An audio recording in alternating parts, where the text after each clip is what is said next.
Pag buntis ka, huwag ka nang pumunta sa mga piyestahan sa probinsya. Baka masundan ka ng tik-tik. Story time. Ako si Ana. Gusto ko lang i-share tong experience namin ng 2019. Hindi ako naniniwala sa mga pamanhiin o aswang noon. Laking Maynila kasi ako. Kaya para sa akin, gawa-gawa lang ng matatanda yan para matulog ng maaga ang mga bata. Pero dahil sa nangyari sa probinsya ng lola ko sa Visayas, nag-ibang pananaw ko rito.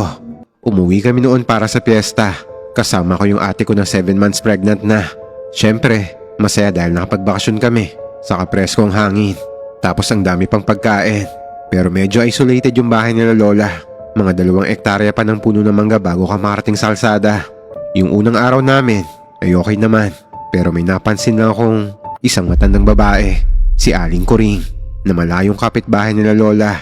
Tuwing dadaan kami, nakatingin lang siya sa tiyan ng ate ko. Hindi ngumingiti, pero hindi ko na lang pinansin to. Ganyan lang talaga siya. Pero simula nito, dito na nag-umpisa ang kakaiba sa mga paligid namin. Mga 1:00 ng madaling araw ay nagising ako dahil sa maalinsangan na panahon. Tapos parang walang hangin. Katabi ko sa kama si ate nito. Hanggang maya-maya, narinig ko yung mga aso sa malayo. Umaalulong ang mga to. Mahabang alulong na parang may nakikitang kakaiba. Tapos may narinig akong tunog ng tik-tik. Malakas ang tunog na to, parang nagagaling sa kabilang kanto. Naisip ko na baka ibon lang yun o insekto.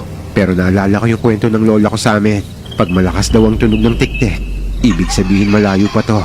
Pag humina na to, ibig sabihin nasa paligid na sila. Biglang kinilabutan yung buong katawan ko nito. Kasi habang pinakikinggan ko ang tunog, pabilis din yung tibok ng puso ko. Hanggang sa humina na nga to. At hanggang sa nawala, wala na akong naririnig. At sobrang tahimik na ng paligid, ni walang kuliglig. Tapos bigla na lang, may narinig ako mabigat na lumapag sa yero namin. Hanggang may kumaluskos. Parang may mahahabang kuko na dahan-dahang gumagapang sa bubong, direkta sa tapat ng kwarto kung nasaan kami ni ate natutulog. At biglang may amoy malansa na rin sa paligid.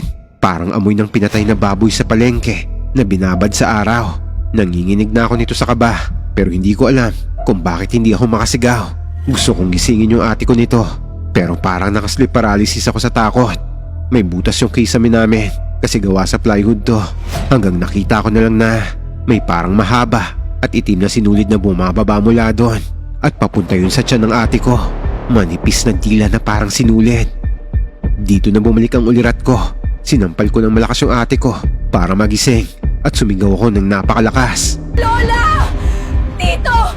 Tulong! May tik-tik! Bubukas bigla yung pinto at pumasok yung tito ko na may hawak ng itak at asin. Sabay saboy ng asin sa may kisame kung saan pumasok yung dila at nagmura ng malutong to sa dialect nila. Hanggang nakarinig ako ng matinis na sigaw mula sa bubong. Tapos malakas na pagaspas ng pakpak palayo.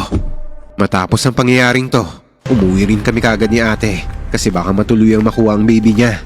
Wala naman nangyari sa kanya at naipanganak naman niya ng maayos ang baby niya. Kaya kayo, mag-ingat din kayo kapag buntis kayo.